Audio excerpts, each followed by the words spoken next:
নমস্কার। আশাময়ী নারী অনুষ্ঠানের আরেকটি পর্বে আপনাদের সকলকে স্বাগতম। আমরা খুব খুশি যে আপনারা আবার এই অনুষ্ঠানে যোগ দিতে পেরেছেন। আমরা আশা করি যে এই অনুষ্ঠানের মাধ্যমে আপনি ঈশ্বরে গৌরব করতে পারছেন। আমাদের আজকের পর্বের শিরোনাম হচ্ছে ঈশ্বরের বিশ্বস্ততায় আনন্দ। এটি গীতসংগীতা ১১৮-র ২৪ পদের উপরে আধারিত। গীতসংগীতা গ্রন্থটি হচ্ছে পবিত্র গীত, কবিতা ও প্রার্থনার সংকলন। গীতগুলির একটি আলাদা বৈশিষ্ট্য আছে, আর সেটা হলো যে এখানে অধিকাংশ ক্ষেত্রে মানুষ ঈশ্বরের সঙ্গে কথা বলেছে, যেখানে অন্যান্য গ্রন্থগুলিতে ঈশ্বর মানুষের সঙ্গে কথা বলছেন অথবা কিছু বর্ণনা করা হয়েছে। গীতসংগীতা ১১৮-র ২৪ আমাদের প্রতিদিন প্রভুতে আনন্দ করতে উৎসাহিত করে।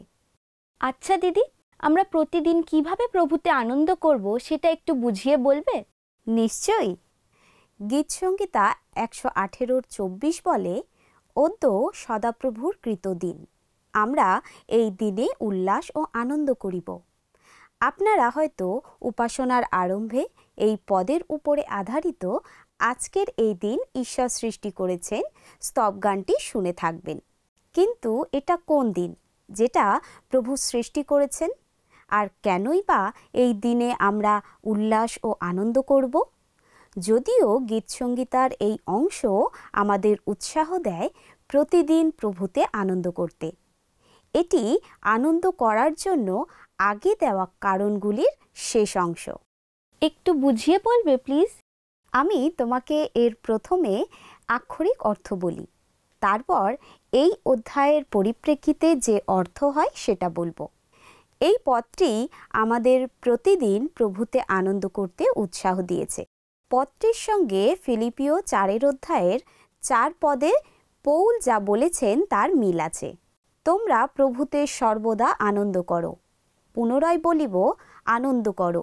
এবারে এই অধ্যায়ের পরিপ্রেক্ষিতে এই পদটির অর্থ বুঝবার চেষ্টা করি। প্রতিদিন আনন্দ করা আর সর্বদা আনন্দ করার মধ্যে খুব সহজে একটা সংযোগ স্থাপন করা যায়।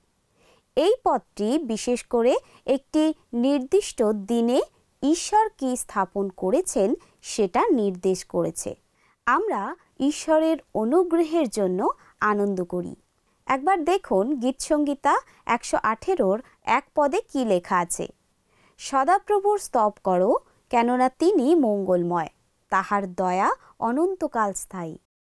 জন নিউটন অ্যামেজিং গ্রেস বা আশ্চর্য দয়া সুমধুর নামে অপূর্ব সুন্দর আরাধনা গীতটি লিখেছিলেন। তিনি একজন ইংরেজ পালক ছিলেন। তার প্রথম জীবনে তিনি কৃতদাস বহনকারী জাহাজের ক্যাপ্টেন ছিলেন এবং নিজেও দাস ব্যবসা করতেন। প্রভু তার জীবন স্পর্শ করেছিলেন, আর নিউটন একজন বিশ্বাসী হয়ে তার সমস্ত মন্দ কাজের জন্য অনুশোচনা করেছিলেন। ১৮০৭ সালে যখন তিনি মারা গেলেন, আর ইংল্যান্ডের ওলনিতে তার কবরের উপরে এই কথাগুলি লেখা হয়েছিল। জন নিউটন, পালক, একসময় এমন একজন ব্যক্তি ছিলেন যিনি ধর্মবিশ্বাসী ছিলেন না। আফ্রিকার কৃতদাস ব্যবসায়ীদের দাস ছিলেন। তিনি প্রভু ও পরিত্রাতা যীশু খ্রিস্টের অসীম করুণায় সংরক্ষিত, পুনরুদ্ধারিত, ক্ষমাপ্রাপ্ত হয়েছিলেন এবং যে বিশ্বাসকে ধ্বংস করার জন্য অনেক দিন ধরে শ্রম করেছেন তাকেই প্রচার করার জন্য মনোনীত হয়েছিলেন। আজ অ্যামেজিং গ্রেস আরাধনা গীতটি সারা পৃথিবীতে বিভিন্ন গির্জায় গাওয়া হয়। ঈশ্বরের করুণার জন্য আমরা প্রতিটা দিন আনন্দ করতে পারি, আর সেই কারণে বিলাপ ৩ অধ্যায় ২৩ পদে আমাদের বলা হয়েছে, নূতন নূতন করুণা প্রতি প্রভাতে, তোমার বিশ্বস্ততা মহৎ। পরিত্রাণের দিনেও কি আমরা আনন্দ করতে পারি? একেবারে। গীতসংগীতা তার ১১৮-র ৫ পদে আমাদের বলা হয়েছে, আমি সংকটের মধ্য হইতে সদাপ্রভুকে ডাকিলাম, সদাপ্রভু আমাকে উত্তর দিয়া প্রশস্ত স্থানে আনিলেন। এটা অনেকটা একটি নারীর মতন, যিনি সন্তান প্রসব করার সময় অত্যন্ত বেদনা পেয়ে থাকেন, কিন্তু সন্তান জন্মাবার সাথে সাথে তিনি সেই যন্ত্রণা ভুলে যান। সংকটের সময়ে সদাপ্রভুকে ডাকতে পারা খুবই চমৎকার বিষয়, কারণ তিনি আমাদের ক্রন্দন শুনে আমাদের উদ্ধার করেন। আমরা এমন একজন ঈশ্বরের সেবা করি যিনি সর্বদা তার সন্তানদের প্রতি সংবেদনশীল। আমরা নিরাপদে থাকার দিনেও আনন্দ করতে পারি। একবার গীতসংহিতা 118-র 6 পদ লক্ষ্য করুন। সদাপ্রভু আমার সপক্ষ, আমি ভয় করিব না, মনুষ্য আমার কি করিতে পারে। বাইবেল আমাদের ঈশ্বরের সুরক্ষা সম্পর্কে অবগত করে। মানুষ হিসাবে আমরা ঈশ্বরের সুরক্ষাকে জাদুর মতো দেখতে চাই, যা আমাদের সমস্ত অনিষ্ট থেকে রক্ষা করে। হ্যাঁ, কিন্তু আমরা অবিরত একটা পতিত জগতে বাস করি, যেখানে আমাদের স্বাধীন ইচ্ছা আছে।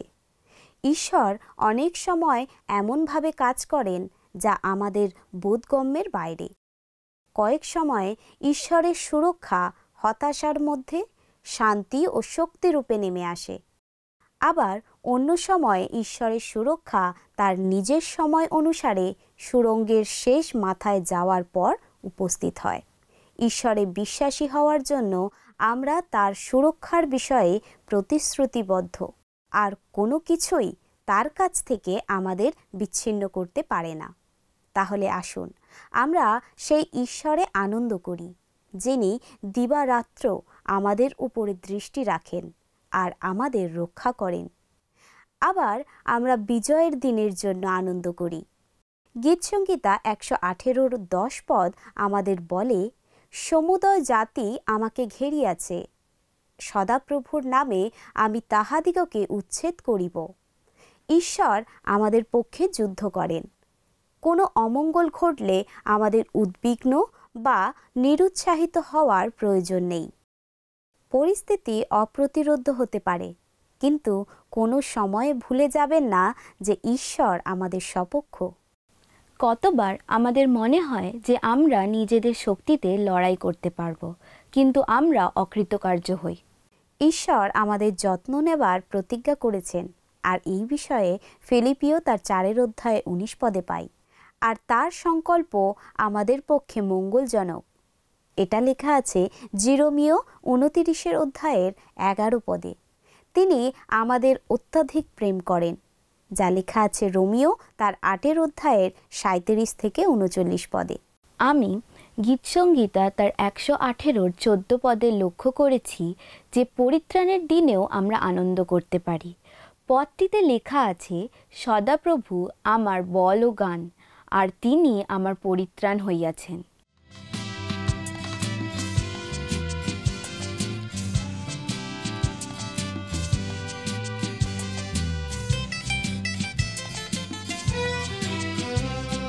সততা বিশ্বাস প্রেম 3টি নদীর নাম, মোদের জীবনে জীবনে বয়ে চলে অবিরাম।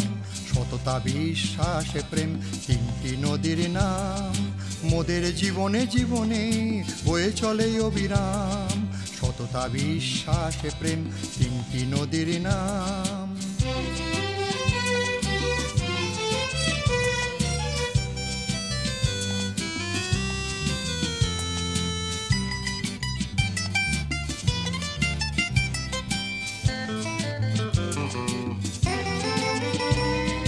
যেখানে সততা নাই খ্রিস্ট সেখানে নাই, যেখানে সততা নাই খ্রিস্ট সেখানে নাই। সততা মনের দৃঢ়তা আনে এ যে গো প্রভুর দান, সততা মনের দৃঢ়তা আনে এ যে গো প্রভুর দান, এ যে গো প্রভুর দান, এ যে গো প্রভুর দান। সততা বিশ্বাস প্রেম 3টি নদীর নাম।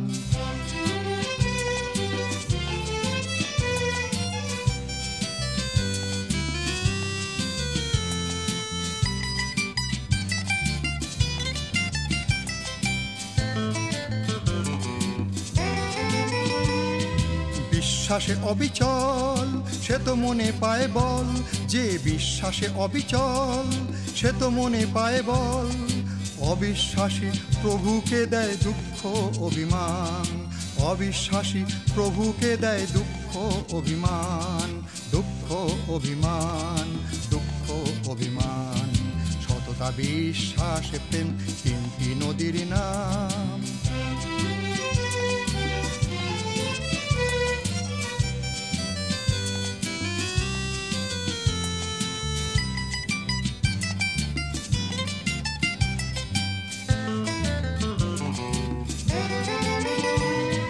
মনে যার প্রেম আছে সে থাকে যিশুর কাছে, মনে যার প্রেম আছে সে থাকে যিশুর কাছে, তিনটি নদীর মিলনে জাগে প্রভুর জয়গান, তিনটি নদীর মিলনে জাগে প্রভুর জয়গান, প্রভুর জয়গান, প্রভুর জয়গান, সততা বিশ্বাস প্রেম তিনটি নদীর নাম, মোদের জীবনে জীবনে বয়ে চলে অবিরাম, সততা বিশ্বাস প্রেম তিনটি নদীর নাম, সততা বিশ্বাস প্রেম তিনটি নদীর নাম, সততা বিশ্বাস প্রেম তিনটি নদীর নাম। এটা একটা খুব ভালো দৃষ্টিকোণ। আমাদের প্রতিদিন আনন্দ করতে হবে, কারণ আমরা পরিত্রাণ লাভ করেছি। আমাদের মুক্তিদাতা খ্রিস্টের দ্বারা আমরা পরিত্রাণ লাভ করার কারণে আমরা বিজয়ী হয়েছি। এমনকি যদি আমাদের শারীরিক মৃত্যুও ঘটে, তাহলেও আমাদের অনন্ত জীবনের প্রতিজ্ঞা ও প্রত্যাশা আছে। অনেক সময়ে আমরা যে সমস্ত পরীক্ষার সম্মুখীন হই, তাদের মাধ্যমেই ঈশ্বর আমাদের তার দিকে আকৃষ্ট করেন। গীতসংহিতা 118:18 পদ অনুযায়ী ঈশ্বরের শাসন করার দিনেও আমরা আনন্দ করতে পারি। সদাপ্রভু আমাকে ভারী শাস্তি দিয়াছেন, কিন্তু মৃত্যুর হস্তে সমর্পণ করেন নাই। হিতোপদেশ 3:11 পদে আমাদের বলা হয়েছে ঈশ্বরের শাসনকে তুচ্ছ জ্ঞান না করতে। বৎস, সদাপ্রভুর শাসন তুচ্ছ করিও না, তাহার অনুযোগে ক্লান্ত হইও না। তিনি আমাদের অনুযোগ কেন করেন? এখানে 3টি কারণ দেওয়া হলো। 1 নম্বর কারণ তিনি আমাদের প্রেম করেন। সুতরাং ঈশ্বরের শাসন যদি আপনার উপরে নেমে আসে, তাহলে নিরুৎসাহিত হবেন না। 2 নম্বর কারণ, যেহেতু তিনি একজন মহান পিতা, তাই হিতোপদেশ এবং ইব্রিয়র লেখক দুজনেই জাগতিক পিতার তার সন্তানকে শাসন করার সঙ্গে ঈশ্বরের আমাদের শাসন করার তুলনা করেছেন। নিশ্চিতভাবে জাগতিক পিতারা অসম্পূর্ণ। অন্যদিকে ঈশ্বর যা কিছু করেন সেটা মঙ্গলজনক ও নিখুঁত হয়, কারণ তিনি নিজেও মঙ্গলময়। 3 নম্বর কারণ, ঈশ্বর আমাদের জন্য সব থেকে যা ভালো সেটা চান। সুতরাং তার শাসনের জন্য আনন্দ করুন, কারণ সেটা আপনাকে স্মরণ করিয়ে দেয় যে ঈশ্বর আপনাকে কতটা প্রেম করেন। গীতসংহিতা তার 118:19 ও 20 পদ অনুযায়ী আমরা ধার্মিকতার দিনেও আনন্দ করতে পারি। আমার জন্য ধার্মিকতার দ্বার সকল খুলিয়া দাও, আমি তাহা দিয়া প্রবেশ করিব, সদাপ্রভুর স্তব করিব। এই তো সদাপ্রভুর দ্বার, ইহা দিয়া ধার্মিকগণ প্রবেশ করে। যীশুখ্রিস্ট আমাদের জন্য আত্মবলিদান দিয়েছিলেন, যাতে ঈশ্বর পাপীকে মুক্ত করে দিতে পারেন এবং তার পবিত্র উপস্থিতিতে তাকে ধার্মিক ঘোষণা করতে পারেন। খ্রিস্ট আমাদের সমস্ত পাপ ও দোষ গ্রহণ করে ঈশ্বরের সম্মুখে দাঁড়াইবার পূর্ণ ধার্মিকতা আমাদের প্রদান করেছেন। তার ধার্মিকতার সঙ্গে আমাদের পাপের আদান প্রদান হয়েছে। বাইবেলের 2টি গুরুত্বপূর্ণ অনুচ্ছেদ যীশু খ্রিস্টের সুসমাচারের মূল বিষয়টি উপস্থাপন করে। কারণ ঈশ্বর জগৎকে এমন প্রেম করিলেন যে আপনার একজাত পুত্রকে দান করিলেন, যেন যে কেউ তাহাতে বিশ্বাস করে সে বিনষ্ট না হয়, কিন্তু অনন্ত জীবন পায়। আমরা দেখতে পাই এই পথটি যোহন তার 3:16 পদে। যেন এক্ষণে যথাকালে আপন ধার্মিকতা দেখান, যেন তিনি নিজে ধার্মিক থাকেন এবং যে কেহ যিশুতে বিশ্বাস করে তাহাকেও ধার্মিক গণনা করেন, যা পেয়ে থাকি আমরা রোমিও তার 3:26 পদে।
প্রার্থনার উত্তর পাওয়ার দিনেও আমরা আনন্দ করতে পারি। গীতসংহিতা 118-21 পদে লেখা আছে, আমি তোমার স্তব করিব, কেননা তুমি আমাকে উত্তর দিয়াছ, আর তুমি আমার পরিত্রাণ হইয়াছ। আচ্ছা দিদি, যাচনা করা এবং পাওয়ার ফলে কেন আনন্দ হয়? এর 3টি কারণ আছে। 1 নম্বর কারণ, আমরা একটা বৃহত্তর অন্তর্দৃষ্টিতে এসেছি যে আমাদের একা জীবনযাপন করতে হবে না, যে আমরা অনাথ নই, আর আমাদের একজন পিতা আছেন যিনি চান যেন আমরা তার উপর নির্ভর করি। এটাতেই আমাদের মহানন্দ হয়। 2 নম্বর কারণ, আমরা একটা বৃহত্তর প্রত্যয়ের অভিজ্ঞতা লাভ করি যে ঈশ্বর আমাদের কথা শোনেন, আমাদের প্রতি দৃষ্টি দেন এবং আমাদের প্রেম করেন। এটাতেই আমাদের মহানন্দ হয়। আর 3 নম্বর কারণ, আমরা আনন্দ অনুভব করি কারণ আমরা জানি যে প্রভু আমাদের আনন্দ দিতে আগ্রহী। সত্যি করেই ঈশ্বর চান যেন আমরা প্রার্থনা করি এবং যাচনা করি, যাতে তিনি আমাদের আনন্দ দিতে পারেন।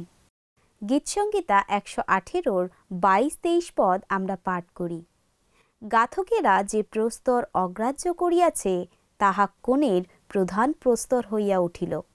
ইহা সদাপ্রভু হইতে হইয়াছে, ইহা আমাদের দৃষ্টিতে অদ্ভুত।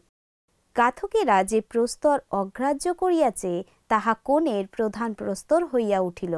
এই উক্তিটি বাইবেলের 6টি ভিন্ন ভিন্ন অংশে পাওয়া যায়, যেমন মথি 21 অধ্যায়, মার্ক 12 অধ্যায়, লুক 20 অধ্যায়, প্রেরিত 4 অধ্যায়, প্রথম পিতর 2 অধ্যায় এবং গীতসংহিতা 118। অগ্রাহ্য করার অর্থ হল যা অনুমোদিত নয়, তুচ্ছীকৃত অথবা পরিত্যাগ করা।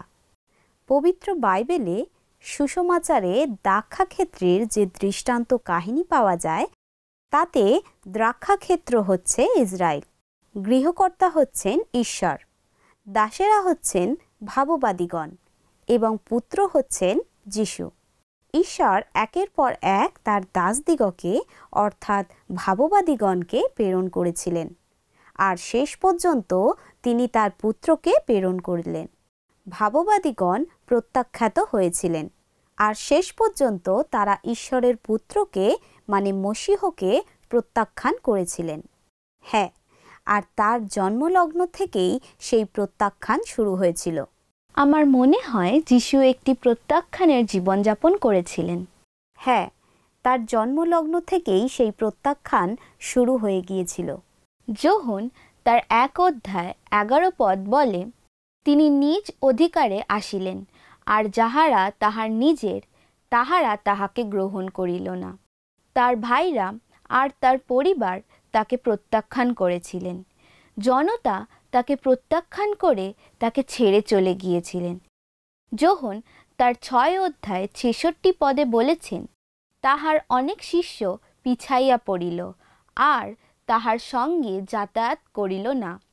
ইস্করিতীয় যিহুদা তাকে প্রত্যাখ্যান করেছিল এবং বিশ্বাসঘাতকতা করেছিল। গেতসিমানিতে তিনি পিতার কাছে জানতে চেয়েছিলেন যে আর কোনো উপায় আছে কিনা। তার প্রার্থনার কোনো উত্তর আসেনি। অধ্যাপকেরা, ফরিসীয়রা এবং সদ্দুকীরা সবাই মিলে তাকে প্রত্যাখ্যান করে তাকে ক্রুশবিদ্ধ করেছিলেন। দস্যুদের মধ্যে একজন তাকে প্রত্যাখ্যান করেছিল। যিশু প্রত্যাখ্যাত হয়েছিলেন যেন আমরা গৃহীত হতে পারি। যিশু সম্পূর্ণ মানুষ ছিলেন এবং মানুষের মতোই তিনি মৃত্যুবরণ করেছিলেন। তিনি যদি তৃতীয় দিবসে পুনরুত্থিত না হতেন, তাহলে তিনি আপনার আর আমার মতোই কেবলমাত্র মানুষ হতেন। কিন্তু তিনি একজন মানুষের থেকে অনেক বেশি ছিলেন। তিনি সম্পূর্ণরূপে মানুষ হওয়ার সাথে সাথে সম্পূর্ণরূপে ঈশ্বরও ছিলেন। তিনি মানুষের দেহে ঈশ্বর ছিলেন। তিনি ছিলেন ঈশ্বরের পুত্র, যিনি নিখুঁত জীবনযাপন করেছিলেন এবং আমাদের পাপের জন্য মৃত্যুবরণ করেছিলেন। গীতসংহিতা 118 লেখা আছে, অদ্য সদাপ্রভুর কৃতদিন। আমরা এই দিনে উল্লাস ও আনন্দ করিব। যা যিশুর জন্য অমঙ্গল ছিল সেটা আমাদের জন্য মঙ্গলজনক ছিল। সর্বশেষে আমরা আমাদের পরিত্রাতার জন্য আনন্দ করতে পারি। তিনি একদিন সবার সামনে রাজাদের রাজা ও প্রভুদের প্রভুরূপে উপস্থিত হবেন। সত্যি করেই আমরা প্রতিদিন প্রভুতে আনন্দ করতে পারি। তাহলে আসুন বন্ধু, আমরা প্রার্থনায় যাই। আসুন বন্ধু, প্রার্থনা করি। পবিত্র পবিত্র মঙ্গলময় প্রভু, দয়াময় ঈশ্বর পিতা, তোমাকে ধন্যবাদ জানাই প্রভু। তুমি সুন্দর একটি সময় এবং সুন্দর একটি সুযোগ দিলে প্রভু তোমার চরণে আসার জন্য। ধন্যবাদ জানাই, সুন্দর বিষয় দিয়েছ যার উপরে আমরা আলোচনা করলাম প্রভু, এবং অনেক কিছু জানতে পারলাম। তাই তুমি আশীর্বাদ করো, আমরা যেন তোমার উপর বিশ্বাস রেখে জীবনে চলতে পারি। আমাদের এবং আমাদের দর্শক বন্ধু সকলকে তুমি আশীর্বাদ করো। এই প্রার্থনা যিশুর নামে চাই, আমেন। প্রিয় বন্ধুরা, আজকের অনুষ্ঠান আমরা এখানেই শেষ করলাম। আমাদের অনুষ্ঠান যদি আপনার ভালো লেগে থাকে তাহলে নিশ্চয়ই একটি মিসড কল দেবেন আর প্রার্থনার নম্বরে আমাদের সাথে যোগাযোগ রাখবেন। তাহলে বন্ধু, আজকের মতন আমরা বিদায় নিচ্ছি। নমস্কার।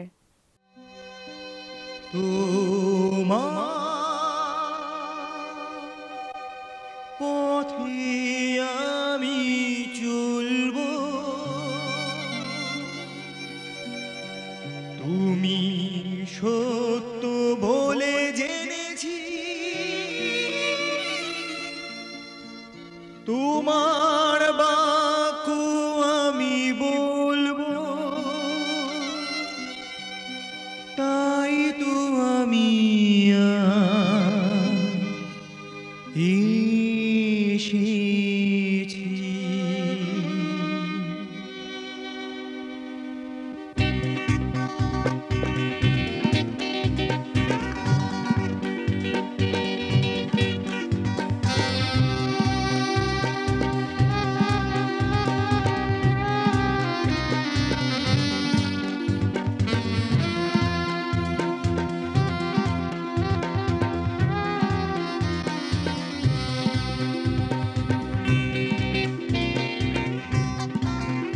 তোমার পথে আমি চলবো, তুমি সত্য বলে জেনেছি, তোমার বাক্য আমি বলবো, তাই তো আমি আজ এসেছি। তোমার পথে আমি চলবো,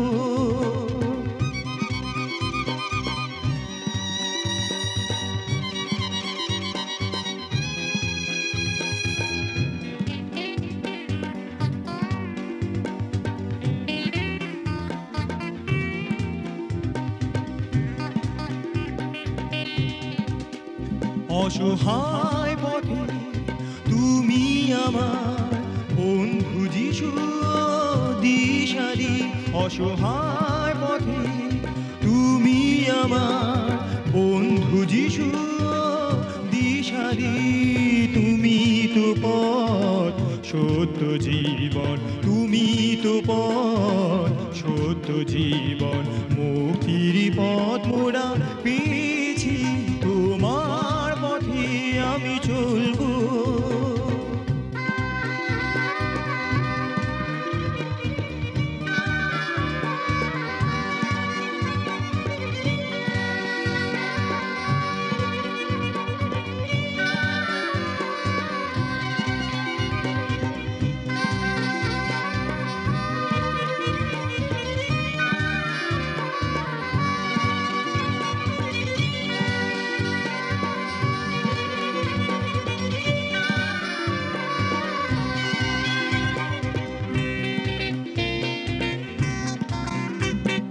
জীবনে আমার কিছুই ছিল না, তুমি এসে প্রভু হৃদয় আমার ভরিয়ে দিয়েছো সব গুণে। নিঃস্বরী তুই জীবনে, জীবনে আমার কিছুই ছিল না, তুমি এসে প্রভু হৃদয় আমার ভরিয়ে দিয়েছো সব গুণে। নিঃস্বরী তুই জীবনে, আছো, হার মেনেছি তাই অন্ধকার তোমার আলো জ্বলেছে, তাই তোমার আলো জ্বলেছে, তাই দলে দলে আজ মোরা এসেছি তোমার পথে আমি চলবো। তুমি সত্য বলে জেনেছি, তোমার বাক্য আমি বলবো, তাই তো আমি আজ এসেছি তোমার পথে আমি চলবো।